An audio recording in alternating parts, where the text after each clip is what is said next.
যশোরে হঠাৎ করে আলুর দাম কমে যাওয়ায় কেজিতে ৮ থেকে ১০ টাকা লোকসান গুনছেন কৃষক ও আলু সংরক্ষক। তারা বলছেন, চাহিদার তুলনায় উৎপাদন ও সরবরাহ বেশি থাকায় দাম কমে গেছে। কৃষি সম্প্রসারণ অধিদপ্তরের কর্মকর্তারা বলছেন, উৎপাদনের প্রথম দিকে ভালো দাম পেয়েছেন চাষিরা। এদিকে খুচরা বাজারে দাম কমে যাওয়ায় স্বস্তি জানিয়েছেন ক্রেতারা। এস এম ফরহাদের তথ্য ছবিতে প্রতিবেদন। জর্জ স্যাপ এবং মাইল্ড অন হ্যান্ডস টেকনোলজি সমৃদ্ধ অরিক্স ক্রিস্টাল ওয়াশ আপনার লন্ড্রি এক্সপার্ট। মাত্র এক সপ্তাহ আগে যশোরের কচুরা বাজারে আলুর কেজি ছিল ২৫ থেকে ৩০ টাকা। এখন বিক্রি হচ্ছে ১৫ থেকে ২০ টাকা। হঠাৎ করেই আলুর দর পড়ে যাওয়ায় হতাশ কৃষক ও আলুর সংরক্ষক। তারা জানান, এবছর ১ কেজি আলু উৎপাদনে খরচই পড়েছে ৮ থেকে ৯ টাকা। এরপর বাছাই করে হিমাগারে রাখার উপযোগী করতে প্রতি কেজির দাম দাঁড়ায় ১৫ টাকার মতো।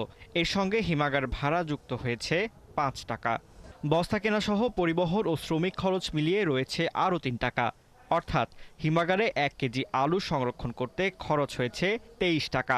সংরক্ষণের ৫ মাস পরে এখন হিমাগারের পাইকারিতে প্রকারভেদে প্রতি কেজি আলু বিক্রি হচ্ছে ১৩ থেকে ১৫ টাকা।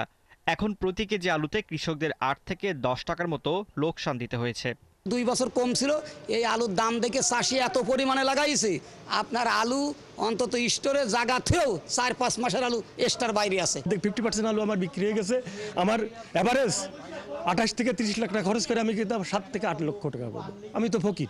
এদিকে জেলায় মোট ১১টি হিমাগারে এবছর ৪০,৪৯৬ মেট্রিক টন খাবার আলু ও ৩,৭৫০ মেট্রিক টন বীজ আলু সংরক্ষণ করা হয়েছে।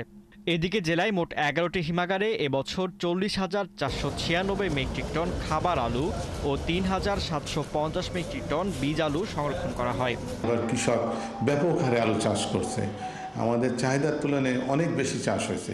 প্রতি বছরে দেখা যাচ্ছে, গত বছরে ২০,০০০ বস্তা আলু ধরছে, তার আগের বছর ৩০,০০০, কিন্তু এবছরে কোনো ফাঁকা নেই। আর ক্রেতারা বলছেন, খুচরা বাজারে আলুর দাম ২০ টাকায় নেমে আসায় তারা স্বস্তিতে রয়েছেন। পেঁয়াজের দাম দেখলাম বেড়ে গেছে, কিন্তু শুধু আলুটাই হচ্ছে কমেছে ২০ টাকা করে কেজি, এবং আপনি যদি ৫ কেজি আলু কিনেন গড়ে তাহলে আরও কম নিচ্ছে। হয়তো পর্যাপ্ত পরিমাণে আলু স্টোরেজ ছিল বা আলুর দাম নিয়ে আতঙ্ক নাই, এই কারণে দামটা মোটামুটি ক্রয়ের মধ্যে আছে। কৃষি সম্প্রসারণ অধিদপ্তরের কর্মকর্তারা জানান, গত বছর দাম বেশি পাওয়ায় এবছর আলু চাষে ঝোঁকেন বহু কৃষক।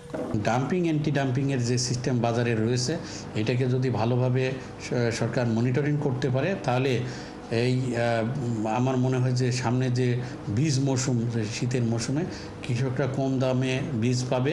জেলায় গত বছরের তুলনায় এবছর ২,০০০ মেট্রিক টন আলু বেশি উৎপাদন হয়েছে। ফারদিন নীরব, ৭১।